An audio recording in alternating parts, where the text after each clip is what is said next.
Welcome to the Focused Advisor Podcast, your go-to source for insights and inspiration on how to build your independent financial advisory business. In this show, you'll learn about success strategies, tools, and tactics to help you build your independent financial advisory practice into an enduring business. Join me, Ryan Ross, as I interview advisors and thought leaders across the industry. Pat Kennedy, welcome to the show. Tell me about yourself, your business, how you got into the business, and being a financial advisor. Yeah, thanks so much for having me on, Ryan. So I am founding partner of All Source Investment Management, myself and my partner, Justin Bernier. We built our practice back at Morgan Stanley before going independent about 4 years ago. We are both alternative investment directors at Morgan Stanley, which means we specialize in basically private market investments, things like private equity, private credit, hedge funds, that sort of deal. Back then, our typical client was either a high net worth family or an institution, so think a charity or an endowment, that type of thing. We went independent 4 years ago. We came over to a group called Integrated Advisors Network. It's been a great move for us thus far. Our typical client now is just high net worth families. We're dabbling back into the institutional realm, but because of non-competes and things like that, we kept all of the high net worth families when we came over, and we left the institutional business. So that's a little history about us. As far as my personal life, happy father of two boys. I have a 1-year-old and a 5-year-old at home, so I got my hands full there. My beautiful wife, Leah. Devout Patriots fan. It's been tough these past few years, but still a hard time. You had a good run. I was at the game this weekend though, and it was a nice finish. So That's cool. Tom Brady's doing a lot more stuff even off the field. I'm curious about, so you said you went independent in 2020. Yep. I'm curious, what was that, or what period of 2020 did you start your transition to going independent? yeah, that's a great question. So it was official start date of January 8th, 2021. Okay. Okay. But we did a lot of prep before that. Okay. So thinking of founding a practice or founding a firm, I should say, outside of Morgan, there was a lot that went into that, particularly around the alternatives piece, right? So the alternatives business in general is sticky business when you're working with banks, meaning it's very tough to move those assets from institution to institution. When you have a long-only stock portfolio or bond portfolio, it's very easy to transition those assets wherever you want, really, right? Any place that will accept stocks and bonds and regulators are okay with, you could shift those assets with a click of a button nowadays. With the alternative investments, because most of them are illiquid, and not custodied at the actual custodian, but linked to that custodian, meaning the reporting is handed down to the Morgan Stanleys of the world, the Fidelities of the world, and then they report on it rather than them actually custodying it at their firm. It's a little harder to move those assets. So one, we needed to find a firm that was comfortable basically housing the assets that we had, which is roughly 50% of our book.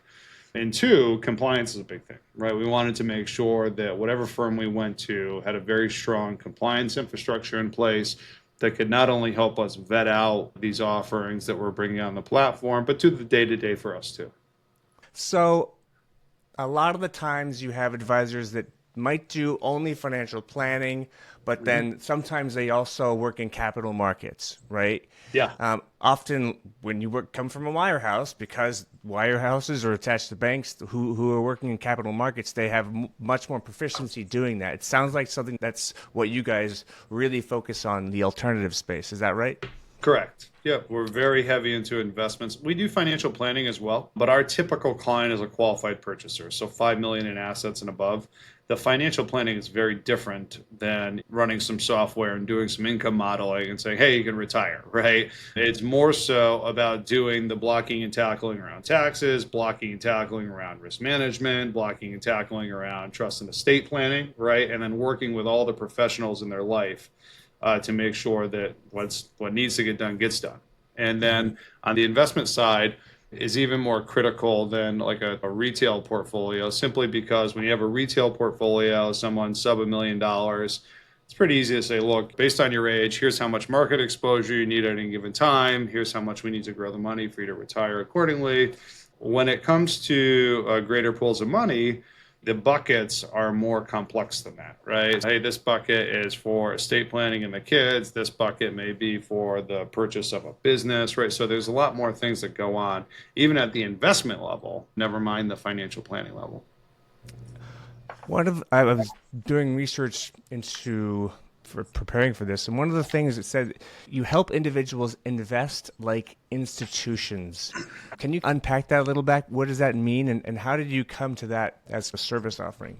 Yeah, no, that's a great question. When we were at Morgan, a lot of the funds we work with were top decile funds that have been closed for decades, right? Funds like Elliott, Millennium, again, top decile managers out there that are very hard to get into that typically have high minimums, right? So when they were open, Elliott, for example, if you were to knock on the front door, the minimums range from anywhere from $5 to $10 million, okay, just for that one fund. So if you're getting that through a Morgan Stanley where they're going direct to the fund, that's a $5 million minimum you have to put up for one position. Okay. Which means if you want that to be a 5% allocation or less, which we think is a good risk management tool, 5 to maybe max 7%, it puts you around a $100 million portfolio size to get access to that fund and do so in a risk efficient way, meet their minimums, so on and so forth. And that's assuming that they're open and they have capacity. Okay. Over on the independent channel, we have access to Elliott at a $100,000 minimum. So you can, So what we can yeah, build a portfolio for someone with $5 million that looks like a portfolio that you can't get until you hit 100 million at a Morgan Stanley, a Goldman Sachs, or a Merrill Lynch. I see. So you're providing. I think nowadays having that access to these sort of investments, right? When you want to go beyond just the pure stocks and bonds, right? When you want to get more creative with the investments that you're making, being able to do that is a pretty big differentiator. 100%. And it's all about the managers, right? So in alternative investments, okay, when you look at the top quartile versus the bottom quartile, there's a huge gap there. Okay. Like bottom quartile private equity managers compared to top quartile private equity managers, it's more than 10 percentage points on average per annum. Okay. Annual return difference, 10%.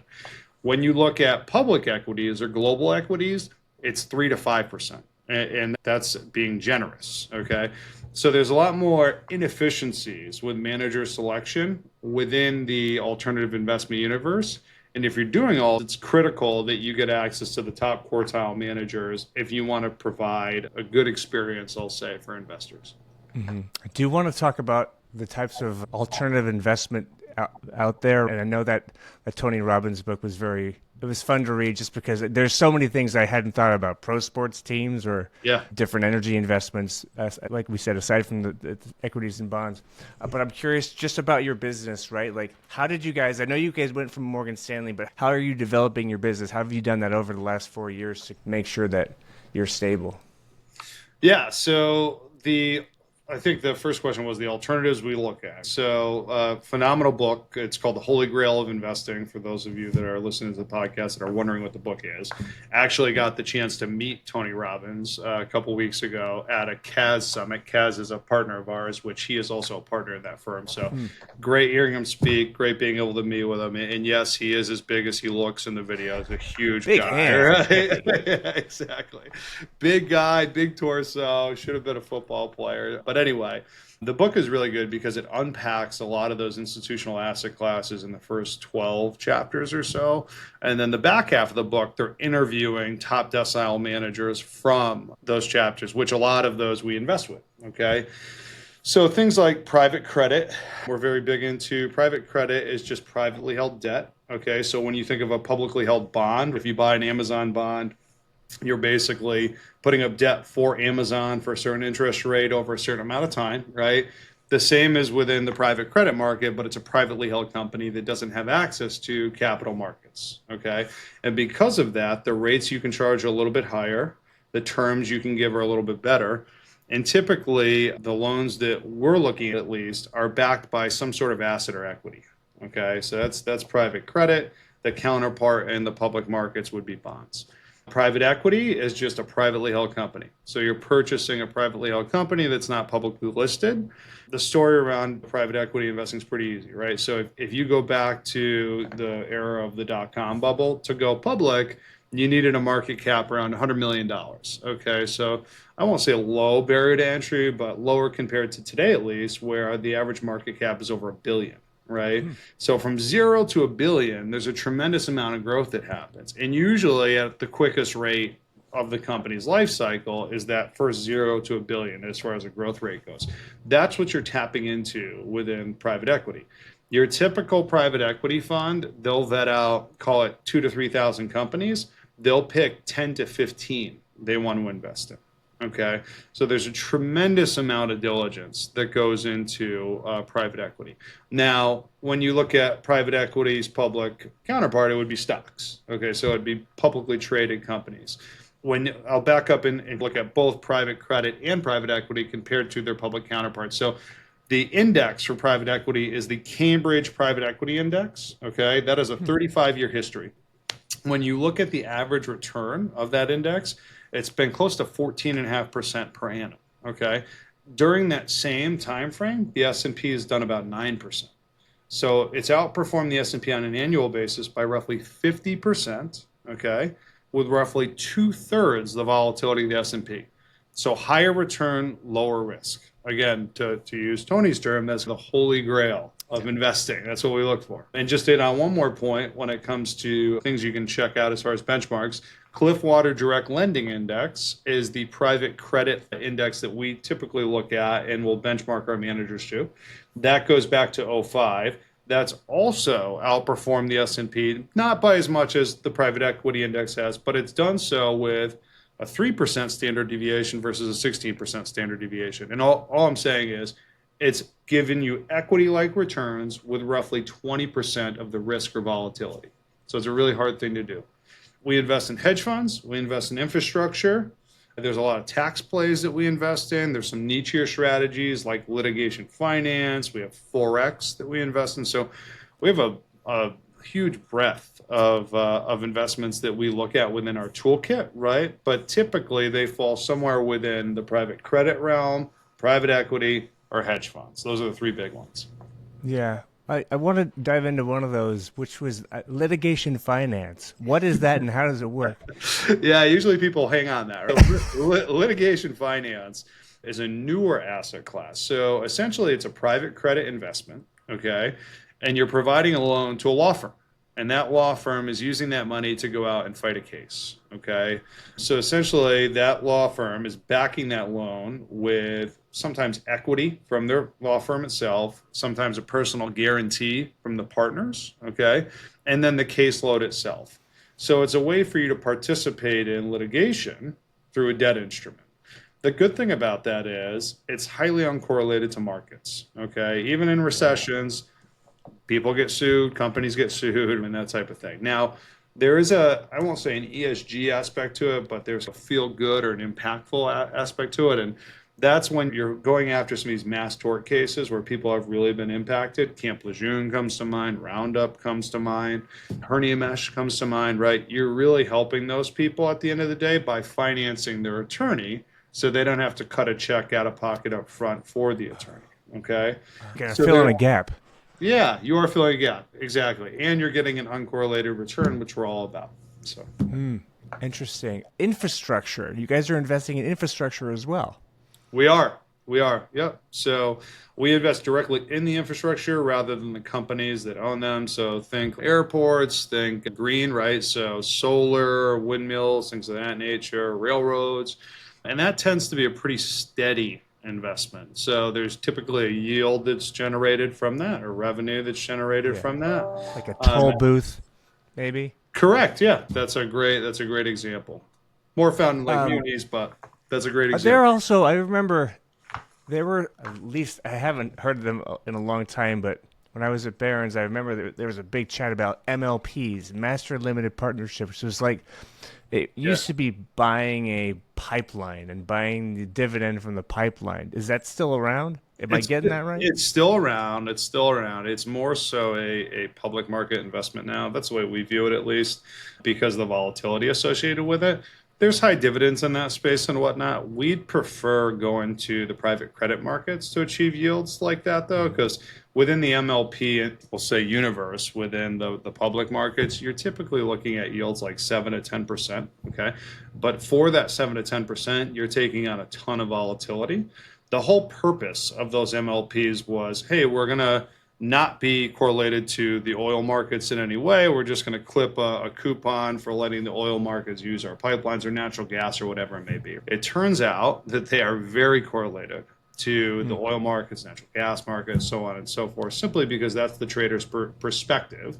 And if that's the perspective of the traders, that's how the asset class is going to move, right?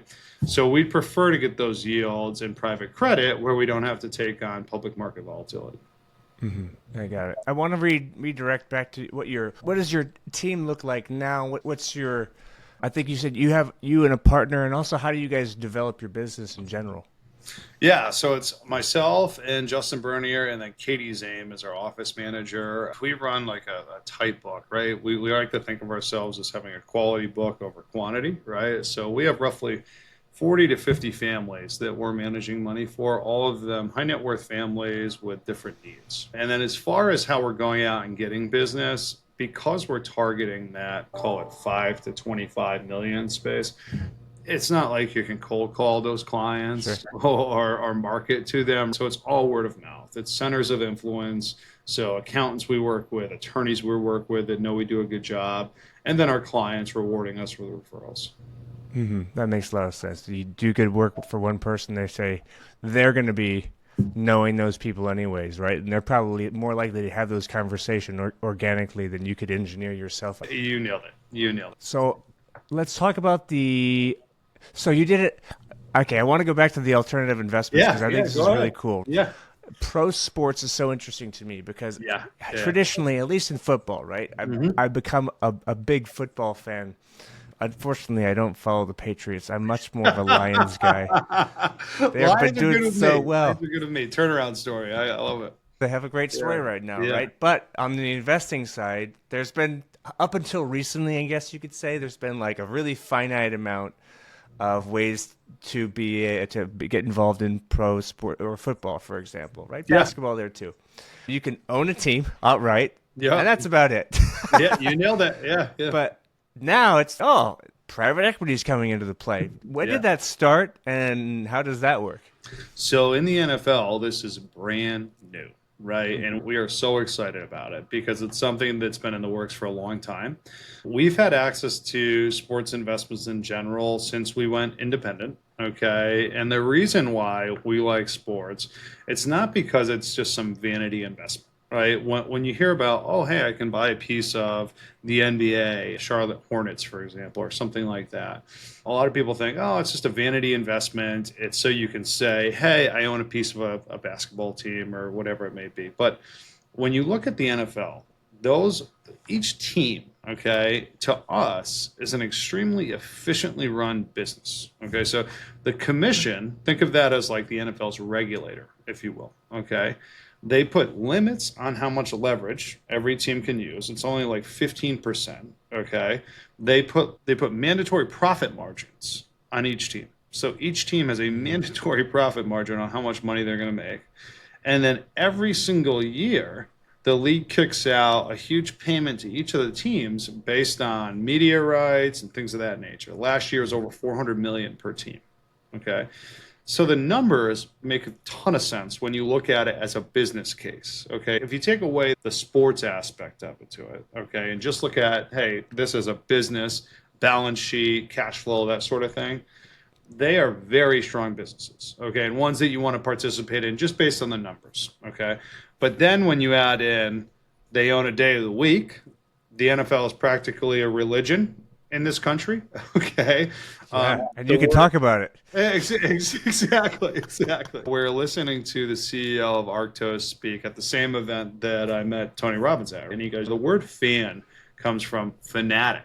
And it's because these people have such a belief in their teams. That's one thing they're always going to hold on to. Okay. Now, when you look at like media rights in general, a lot of people talk about, oh, cable's going away. And I agree with that. Cable's going away. Streaming services are coming on. That's actually a very good thing for the NFL and the NBA. And the reason why is those streaming services have huge balance sheets and they're now billing up or shooting up those media rights as far as the valuation goes. Okay. Simply because they're all bidding on them now. So when you look at Amazon, for example, they have Thursday night. Okay. Netflix is looking to get into this space. Disney already in this space with ESPN. Okay. Actually, there was a study done where it showed the top most viewed 100 TV series of last year, or I'll say showtimes of last year. 97 of the 100 slots that were most viewed on cable were the NFL. Okay. Oh, NFL, not even sports, Not even NFL. sports, the NFL. Yeah, so that shows you how powerful it is from a media rights standpoint. And it shows that the people that kept cable kept it for sports, right? That's one thing that people are always going to watch. Even if cable goes away and that sort of thing, there's always going to be a spot for sports because of how people feel about it. And it's interesting because football, not that many games. Yeah. 18 games per team, but still 18 games, right? Yeah.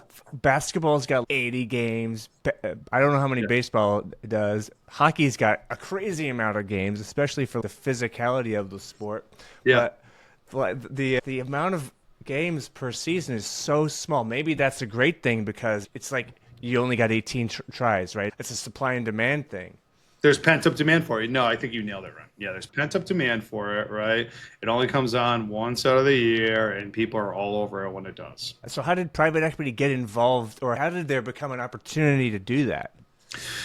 So the reason why the league is interested in private equity, one, they have very tight leverage limits on their teams, and they don't want to raise them. Okay, so what that means is there could be a ton of growth opportunities out there. Okay, like for the NFL, it's expanding internationally, right? There's more games happening in London now and that sort of thing. Brazil, right? There's a huge international market that they're starting to tap into, and that requires funds, right? And if each team has a limit on leverage, they can't go out and borrow to go after those opportunities. They have to use cash flow. So they're limited by that. Private equity comes in and solves that problem in a big way. Okay, so think growth and expansion, things like that. Another big reason why the league wants private equity to come in is expansion, or not expansion capital, excuse me, it's trust and estate planning. Okay, so trust and estate planning, when an owner passes away, okay, and all of a sudden 5 of that person's kids inherits the team, some of them are going to want liquidity, okay? And there may be business continuity plans in place to say, look, we just want to pay off all the kids and a new owner to come in. Private equity money solves that, okay? So trust and estate planning. And last but not least, it's to keep up with stadiums and things like that, okay? That makes a lot of sense because they're making advancements all the time. And at the end of the day, these insurance companies need somewhere to advertise. Yeah, exactly. So if you are, to your point, if you're advertising, you want to do it in the most viewed thing possible. And to us, the NFL is it, right?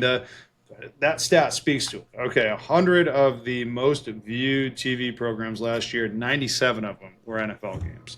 So if I'm an advertiser and I want to target 18 to 50 as far as ages go, that's where I'm going. I'm going to the NFL.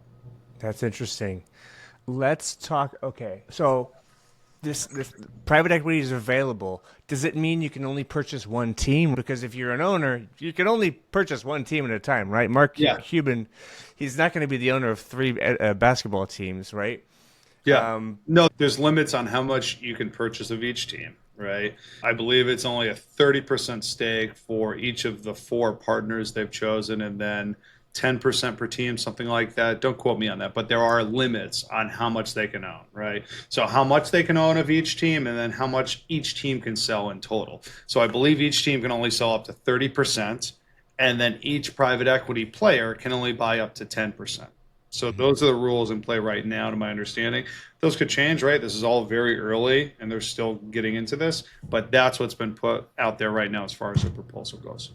Okay. Let's talk about some other alternative investments from this book, right? It's a great book. Yeah, Tony yeah. Robbins' book. Yeah, So yeah, he talks absolutely. about It's a a, lot about what we do, which is why I love it. I give that book to all our newer clients, not because I am a big Tony Robbins fan, but it's not that reason, right? It's yeah, because that book hits on everything that we do, and I haven't found a book that's done that as well as that book has yet. yeah. He talks about a lot of different alternative assets, GP stakes, pro sports ownership, which we just talked about, private credit, energy, venture capital, real estate, and secondaries. And I'm curious from your perspective, which one of these is the least well known? I would say pro sports. I would say Hmm. pro sports because a lot of folks believe, to your point, that hey, the only people that can buy into pro sports are billionaires, right? Billionaires are multi-billionaires that can go out and buy a team. The NFL is brand new, right? So a lot of people don't realize that, hey, it's actually accessible to high net worth people, right? You have to be a qualified purchaser for the vehicles that I've seen, at least, that it means you have to have 5 million in assets or more, but it's available now. Okay. So I think a lot of people have a misconception that, hey, it's just for the ultra high net worth. And then the folks that do know about it typically think, oh, it's just a vanity investment. Why would I want to own it? They haven't really taken a look at the numbers. And if you just look at the returns, so that the top four sports leagues, the NFL, baseball, hockey, and basketball, they've done an 18% CAGR going back to I think 2000. So it's been tremendous, right? It's Yeah. blown the S&P out of the water. Also, I guess it's because it's maybe you just said it's too new, right? It's so new that people don't even realize this is something you can actually take a part in, right? And there's new Exactly. sports coming along, like pickleball. It just seemed to happen upon everybody, and now you Yeah, can own a yeah, yeah. pickleball franchise. Um, you mentioned earlier in an interview that for real estate as an asset class, when combined with the stated potential for the Fed to lower interest rates in the next few months, and they've started that a little bit. That combined with the this culture of returning to office, which obviously affected commercial real estate, but Amazon's making everybody go back. People are Mhm. wanting to be back in the office, like the what's it Gen Z, the ones that lower than me, Yeah, younger than me, they're like, we want to be back in the office. yeah. That will probably have an effect on real estate prices. What do you have any anticipation of what will happen in real estate? Yeah, so just to be clear, we're still very cautious when it comes to office in general, but mostly older office buildings, right? We think newer office is going to be fine because it's built for today's workforce. But when you look at some of the buildings that, some of the insurance companies around here used to use, some of the, we'll call them legacy office buildings, they're going to have a tough road ahead, we think, because they're not built for this new age workforce that we have, right? With flex workspace and things that you need, that sort of deal. Now, remote work is here to stay. So we're just not confident enough. Like when you look at office, the prices look very attractive as far as how much they depreciated. Some of them are 20 or 30 cents on the dollar compared to 5 years ago.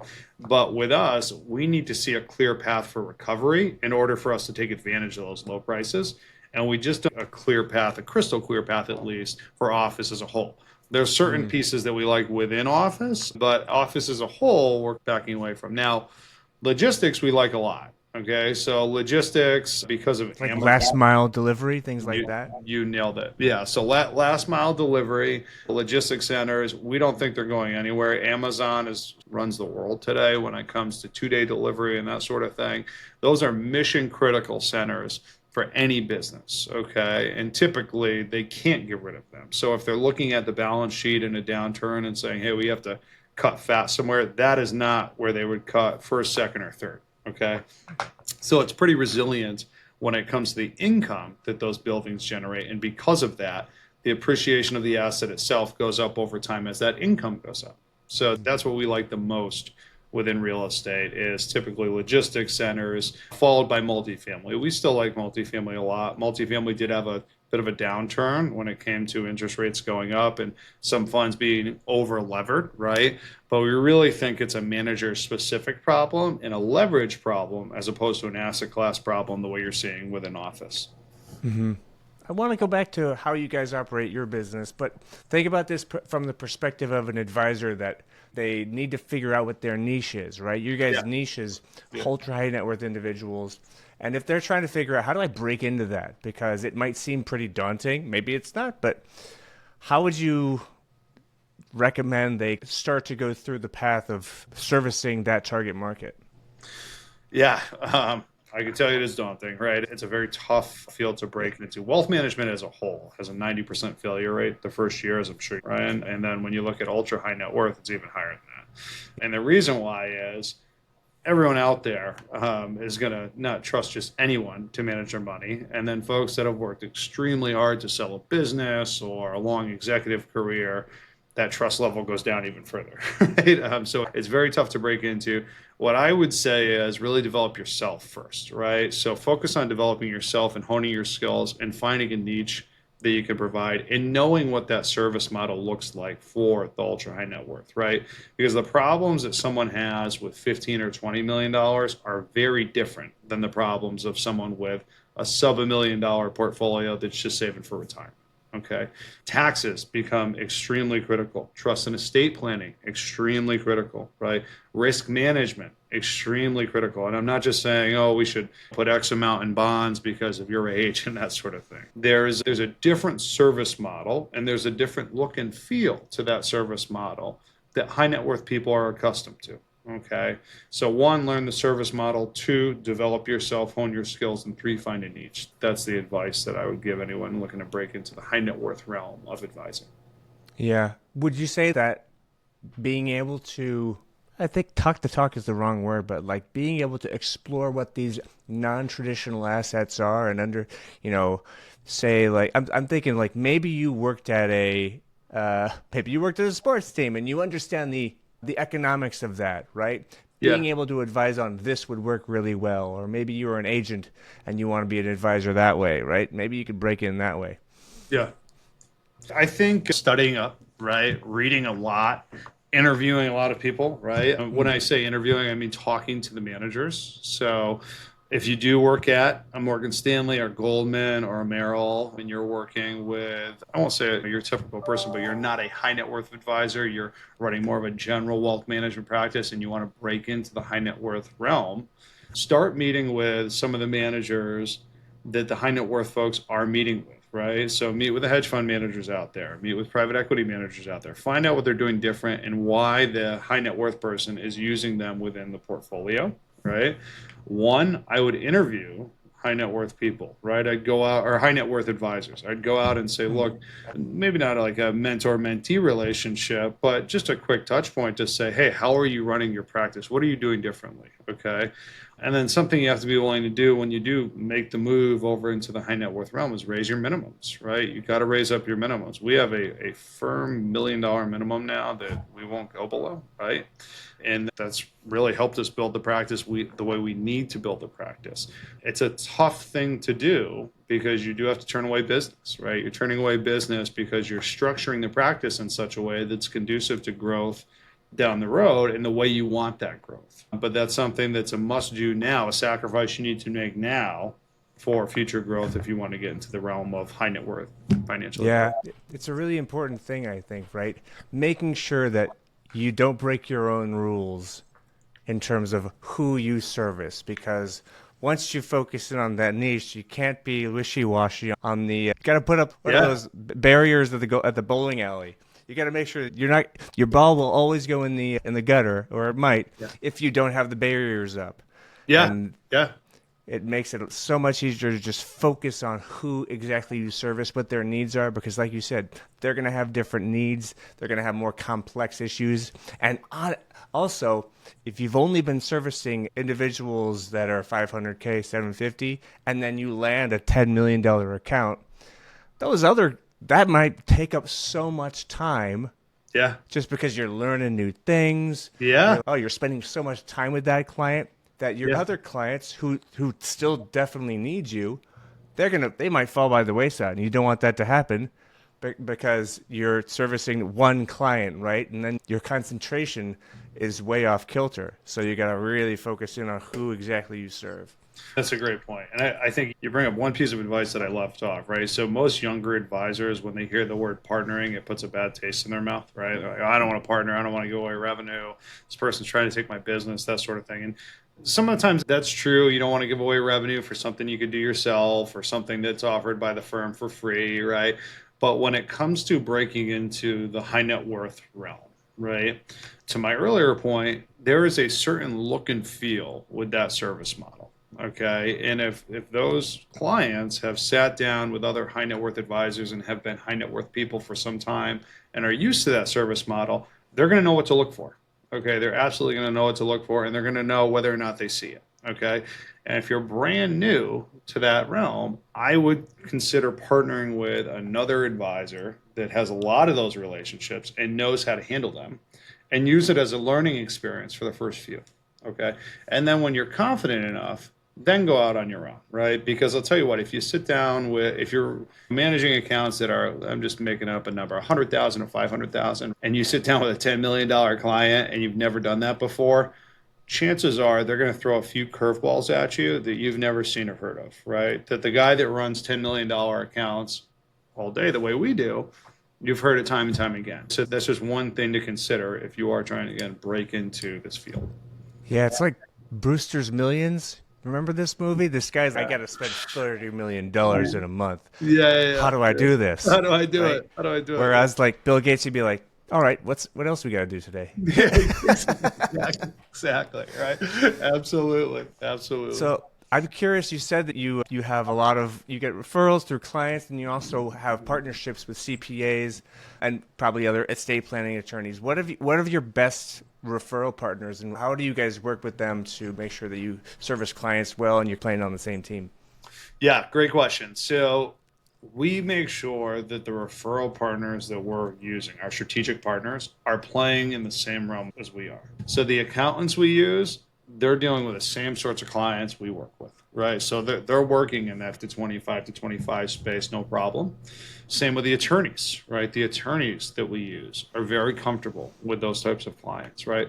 So we have a very similar type of client that we're looking at, and their service models support that sort of relationship. So that's one, right? Find people that are playing in the same field as you, the same arena. Two is to make sure you trust them, right? So when I'm sending over a referral or reference to the accountants we work with or the attorneys I work with, I am extremely confident that they're going to do a good job, right? Why? Because they've done a great job for not only me, I use a lot of them myself, but other clients that we've referred over to them, right? So I'm confident that they're going to do okay. And when we make a referral with us, it's very important that our clients are taken care of. The last thing we want is to send our clients somewhere and them turn around and say, you know what, that wasn't a great experience, right? It reflects poorly on us. And we want them asking us, hey, who should I talk to for this? We want to be in that conversation when the time comes. So hopefully that gives you some flavor on how we pick our strategic partners and how we work with them. Yeah. And I know you said you probably work with about 50 families. Are those concentrated in the Northeast, or are they dispersed out across the country, or where are your clients based usually? I'd say 50% in the Northeast and then 50% scattered throughout the country. Yeah. Is that just because they've moved wherever, or okay. Got Yeah, it. so a bit of both, I should say. So some have moved down to Florida for retirement, that sort of deal. But then some have been across the country and referred to us through a colleague or something like that. Yeah, that makes a lot of sense. Do they prefer, or do you find yourself doing more in-person meetings, or are they fine with virtual, or is it a mix as well? They're fine with virtual. Most of the clients we work with are fine with virtual. It's today's world, right? We have some clients, select few, that prefer in person, and we're fine with that too. Mm-hmm. Got it. Final few questions, because I know we're running up to the hour. Yeah, fire away. I've a question, just like operationally. What are some tools that you use that you really like using on a day-to-day basis? And that can be from just portfolio management tools or day-to-day office tools. Anything that jumps out? So something that my office manager talked me into using recently was Wealthbox, which is like a CRM tool. Yeah. And at first I was iffy on it because I thought it was creating more work than it was solving, right? But it has really expedited things as far as the processes go in our office. So that's what I love, right? I can assign a task, she can assign a task to me. We can keep track of client meetings, communications, all of that in one spot. So that's been very helpful and something that I would recommend out. We use a lot of tools that advisors don't typically use because of the alts, right? So one of those would be Zephyr. So Zephyr is a portfolio management tool which essentially can dissect a portfolio a bunch of different ways, and it's specific to, I shouldn't say specific to, but it can handle institutional level investments, alternative investments quite well. Okay. And it will basically tell you, okay, if you give it a bunch of inputs as far as here's 10 funds that I like, private equity funds, hedge funds, private credit. I'm looking for this amount of income. I'm looking for this amount of growth. Here's the tax buckets and whatnot. It will put together the efficient frontier. And that's really how we build out portfolios, right? It says, okay, for the amount of return that you want, here's the risk level that you need to take on. Okay. And it will give you your marching orders, so to speak. So that is a way that we find the best risk adjusted return, what we feel is the best risk adjusted return, and would recommend it to people that are allocating that way. Zephyr is a phenomenal tool and one that we need to do our job. Cool. So Wealthbox and Zephyr, those are two tools. I haven't heard of those. Usually I'm pretty up to date on this stuff, but that's great. Yeah. Do you go to conferences a lot? And if so, which ones do you prefer to go to? So selectively, right? Time is one thing you can't get any more of. So we are always very busy, but there are certain managers that we make time for because there's certain conferences where they're just going to talk about their product and that sort of thing. And that's fine, right? They're talking about their own funds, their own vision and whatnot. And then there's other conferences where they're talking about that, yeah, but then they're talking about a lot of important things in the industry itself. Okay. I love those conferences because you can go and catch up not only on what they're doing at that fund or that firm, but what's going on in the industry as far as trends and things of that nature. I'd say we go to maybe 10 to 15 a year. Okay. Around, So about once a around month, something like that. yeah, once a month, maybe twice a month sometimes, but that's the case. What's a conference that you've gone to recently? So we went to the CAS conference. CAS, Okay. and Yeah. yeah, again, Tony Robbins was a speaker there and whatnot. We heard from a lot of really smart people. CEO of Arctos was there. We had CEO of Quantum Energy there, Yeah. which is huge energy fund. So that was really intriguing and interesting. Okay. This is going to be good. What books have you read that you would recommend people read if they're interested in investments, other than the Tony Robbins book? Because we've given that a lot of Yeah, time. yeah, I have a lot. So one book I like a lot is we hit on the Tony Robbins book, right? But let me get my list out. Hold on one sec. I Okay. have an Audible list that I could So go you prefer through. Audible versus I Kindle? I do, yeah, because I spend a lot of time in the car. I'm a parent of two. I'm always like driving back Yeah. and forth on the way to work and that sort of thing. But there's a few good books as far as business goes, right? So How to Invest by David Rubenstein Oh is a yeah. great book. Okay. Options trading is just more a good book to catch up on options and that sort of thing. What else? The Art of Selling to the Affluent, if you're trying to break into this space, another very Who's that good by? book. Artist is Matt O'Shell. Matt Matt O'Shell, O'Shell. yeah. Okay. Yep. There's a couple others that I like here. Random Walk Down Wall Street. I don't Yeah. know if you heard I've of heard that of or that. not. That's a good one. The Intelligent Investor by Ben Graham, obviously. Okay. You have a lot of classics in there. I do, I do. But then more recently, like Zero to One, Peter awesome, Thiel. awesome book, awesome book. Grit is a good book if you're just getting into business, the next 5 steps. And then my all-time favorite is Winning, and that is by Tim Michael. Grover. You got it, Michael Jordan's coach. Yeah, yeah, Yes. yeah. Yeah, one of my all-time favorite books, just in life in general. I love that book. Yeah, Just- yeah. Winning's always good. Have you read his other one, Relentless? I have. Oh, Yeah, yeah. He gives such a different perspective on things. Like most of the self-help books you read are like this feel good, pick me up type of books. yeah. And he just He says, doesn't look, care. he doesn't care. Now he goes all out. He says, look, you're going to have to sacrifice. You're going to have to do this, that. One of the things I love about that book is he talks about winning. He goes, if you ask someone what winning is, most people will say, oh, it's happy, it's joyful, it's achievement, right? He goes, but if you ask like a Kobe Bryant or a Yeah. Michael Jordan, it's hard, it's Yeah. dirty, Winning it's is tough, everything. right? Yeah, exactly. So it's a different way to look at things. Have you heard of Ed Milet? Oh my God, love Ed Milet. That's Yeah, how yeah, yeah, he turned me on to Tim Grover. Because yeah. I read his book, what was it? Oh, just max out your life. Max out. Yeah, Yeah. yeah, yeah. Max out. It's such a simple book, but Yeah. like really powerful stuff. The thing Yeah. that stuck with me the most from that was warm morning, cold morning, warm night. evening. Yeah. Love And that. I've tried book. to do that.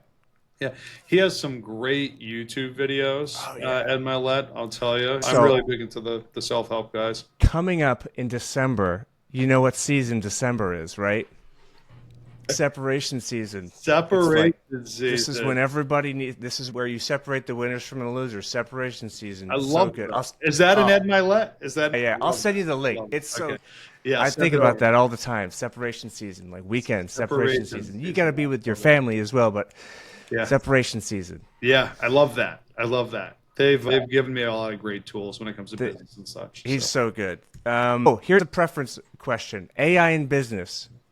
Actually, not a preference question, but AI in business. How are you guys? Are you guys incorporating that into what you're doing, or how? 100%. I really feel like if you're not using it, you're in trouble. You're in trouble if you're not using AI. I don't think AI is going to replace all of us, right? I just think that there will be a clear delineation of the people that are embracing AI and using the tools effectively from the people that are not.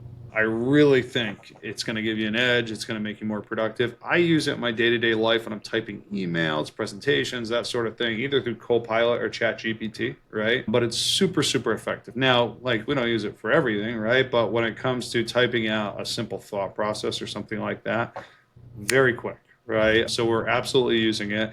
And then we've used some form of AI in investments for a long time, right? So Zephyr being one, right? So it's giving you great analytics on, hey, this is what the best possible portfolio is based on these metrics, okay? AI models are no different, right? So we've used that for a long time. We've embraced process-based investing for a long time. And we feel like it's at the core of everything we do, and it's really our edge. So yeah, we're big into... Been scared away. I love it. Not at all. Not at all. Love it. One final question for you. How can people get in touch if they want to learn more about your company? How do they get in touch with you? Yeah, allsourceinvest.com is our website. There's a contact button there, or you can reach out directly to me. I'm on LinkedIn. You can give me a call. My number's out there. My email's out there. Okay, wonderful. Pat Kennedy, this has been a pleasure, man. I'm glad we had a chance to talk. Ryan, thank you so much for having me on. I really appreciate it. This has been great. Cool. All right. Hey, everyone. Thanks for listening to the Focused Advisor podcast. If you like this show, like it on Spotify, like it on YouTube, wherever you get your podcasts. You can also follow us on LinkedIn, Independent Financial Advisor Marketing. You can follow me on LinkedIn, Ryan Ross Now.